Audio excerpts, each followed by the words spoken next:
Hello everybody, it's Lucy Wolfe here, sleep consultant and author of The Baby Sleep Solution.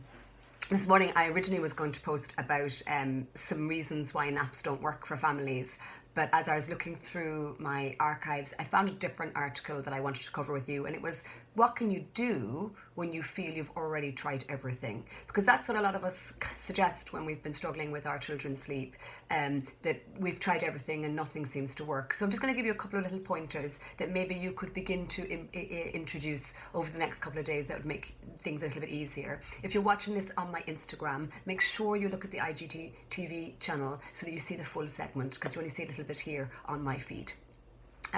So again, the first thing I think that if you've been struggling with your children's sleep and you feel like you've tried everything is maybe to try and get some more daytime sleep. Now, I really don't want to emphasize too much amounts of daytime sleep, but certainly your young child has a daytime sleep need. Now look, I'm mostly speaking of children beyond 6 months of age. I know lots of you in the underage category find things challenging, but I want you to know this, and I'll keep repeating it.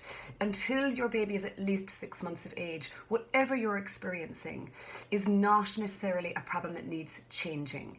Very often it's just typical infant sleep, and then there's a big shift developmentally and emotionally beyond 6 months plus. And then we really do feel that if you're still experiencing resistance to sleep, short nap durations, frequent nighttime activity, early rising, then we feel, yes, now we can start to actively begin to improve things. So the first thing I would say is maybe try to get some more daytime sleep. Obviously, I recommend my feeding and sleeping balanced the day. And again, lots of families will say, look, they'll only sleep in my arms, they'll only sleep in the buggy, but that's fine. Get as much sleep into them as humanly possible based on their age range and my suggestions in my book, The Baby Sleep Solution, that help to harness their biological rhythm.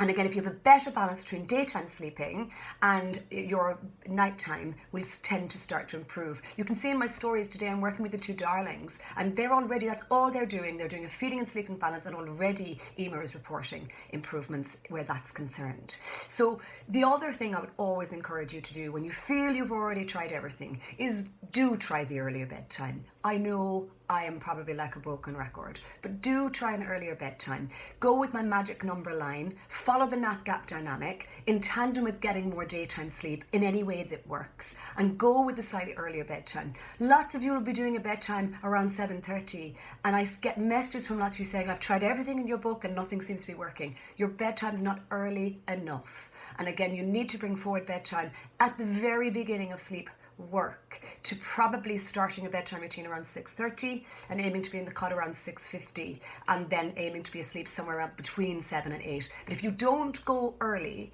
you'll never really know if your child is tired earlier than the time you're actually doing it at, and I think that undermines your efforts hugely.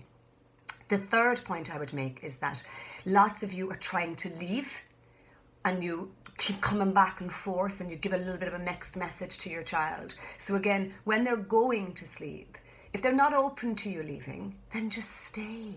Stay. Use my stay and support approach, but just stay. Hold their hand, rub them, stroke them.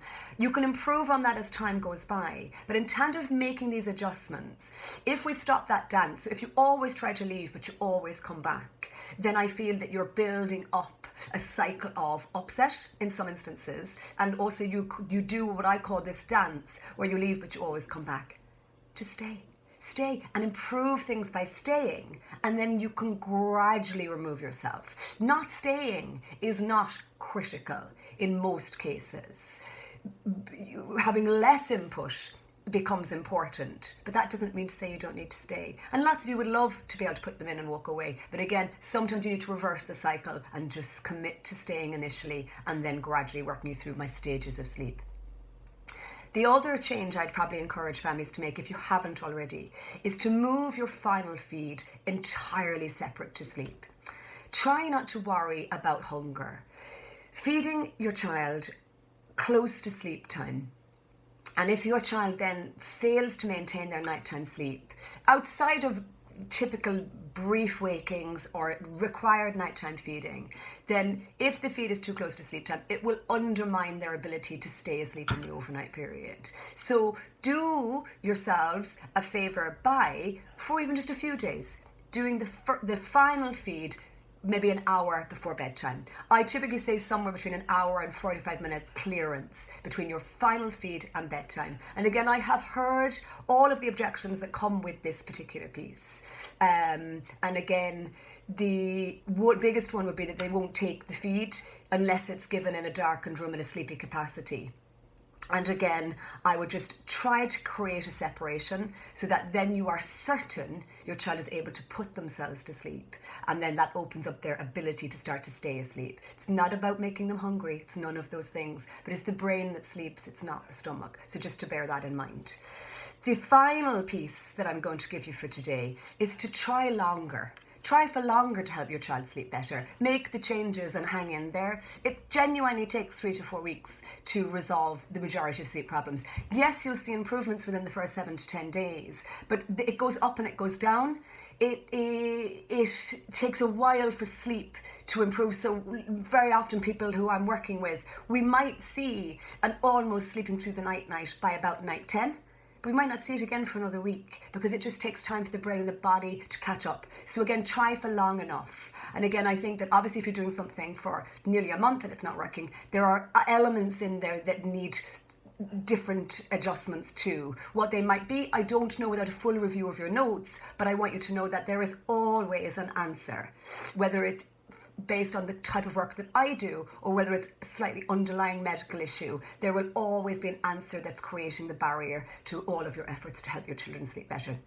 So later on today, I will post this piece on my website so you can read it in its entirety. So that's sleepmatters.ie, and you can buy my book, The Baby Sleep Solution, there. And of course, you can select to work with me on a one-to-one basis where you have a personalised approach, support and guidance to navigate through the challenges that you might be having. So I look forward to seeing you again here soon.